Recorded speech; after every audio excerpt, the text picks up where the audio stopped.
friends, what's going on? This is David Potts with Song Notes, and a quick lesson today to show you how to tune down to drop D tuning in 10 seconds using no tuner, no magic, or any hidden BS crap, okay? Drop D tuning is something you're going to see come up with some songs you're going to want to learn, and if you're like me, you're going to be freaked out and like, hell no, I'm not going to do that, and do that for years and be very stubborn. And that's really not a good thing to do because it takes you so little time to really go into drop D. I'm going to show you, right? I just showed you in that intro. So basically, the trick is this. I'm in standard tuning now. I just magically went back to standard tuning, okay? To get to drop D, all you need to do is get your lowest string down one whole step, okay? That's 2 frets worth of notes. So right now it's an E, but if you tune it down, it'll become a D sharp and then a D, okay? D is where you want it. Now we're not going to use a tuner. If you have a tuner, this is a lot easier of an issue, right? But without a tuner, what we're going to do is use your 4th string, which is a D, and we're going to use that as a note to basically tune our low E string down to. Now, this D is an octave higher than the low D will be. But because they are Ds and there's like frequencies or wavelengths or something, they sound like they're just totally kind of, they just sound in key together, right? So let's do that right now. Basically, what we're going to do is I'm going to position my index finger here and my thumb here, okay? On the 4th string and on my thickest string. And then what I'm going to do is up here, I'm going to, my low E string is knob. I'm going to get ready to loosen that, okay? So what I want to do is start this sort of droning note, okay, for both these strings. And then while I do that, I'm going to loosen my knob for the low E string. So here we go.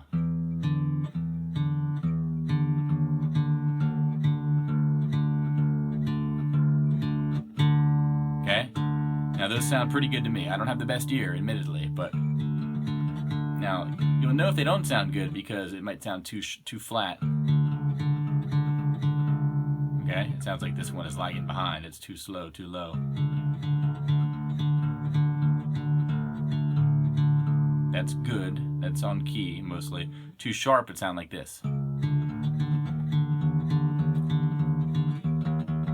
Okay, this is going to be a D sharp. This is a, it's ahead of the pack, right? You want to slow it down. Okay, right into that groove right there. And the key to practice this with yourself, what you want to do is get a tuner, and after you do it by ear, then check it with the tuner. Like, let's see how I did. I'm using my little chromatic strap-on tuner here. Okay, I'm a little bit flat.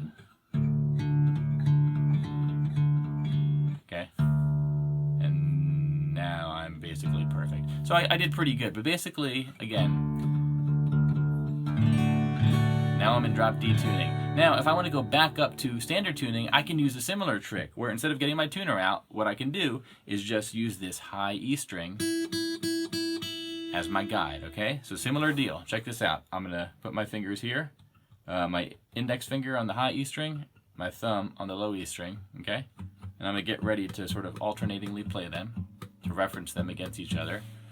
And then what I'm going to do is find the knob for my low string and then get ready to tighten it.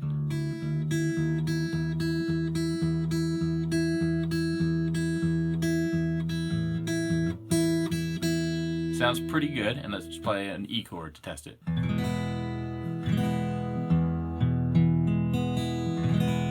Okay, that sounds pretty good. And I could check it if I want to.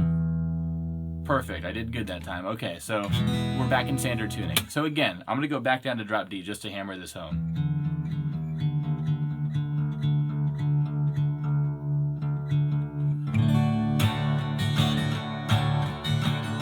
Okay, drop D. I'm probably a little bit off there, but you get the idea. And then back up to standard tuning.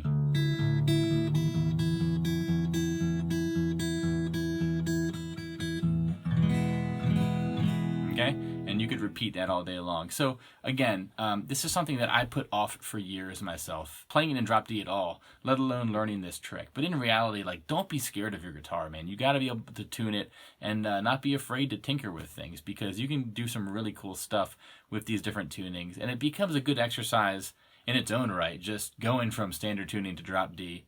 and then going from drop D back up to standard tuning. You know, you can use your tuners, of course, to check your work and make sure you're keeping yourself honest, but it's improving your ear is never a bad thing. So wanted to pass this along. This was probably a little bit longer than I meant for it to be, but thanks for watching. And I will say, this little tuner right here I have, if you don't have a chromatic tuner, I'm going to be doing a video on one of these, but this cost me like $7 on Amazon. It's been this is something I just got in the last year or two, and the first 15 years I played guitar, I didn't have one of these. This is so convenient. You just strap it on there, and basically what it lets you do is it listens to the vibrations of the guitar. So noise isn't really, you know, what it's going off of. It's more the vibrations, which is nice because you can play it in a crowded room or whatever and it'll still work. If you're interested in buying one of these, I totally recommend it. There's a link in the description of this video with an Amazon referral that'll basically give you what you would pay anyway, but Amazon will kick me back a few cents or whatever because, you know, I pointed some buyers in their direction. It helps me out if you want to buy it through that link. Otherwise, though, this is David Potts. Thanks for watching. Remember, pick up that guitar and play, and don't be afraid to tune it. So, have a good one. Bye-bye.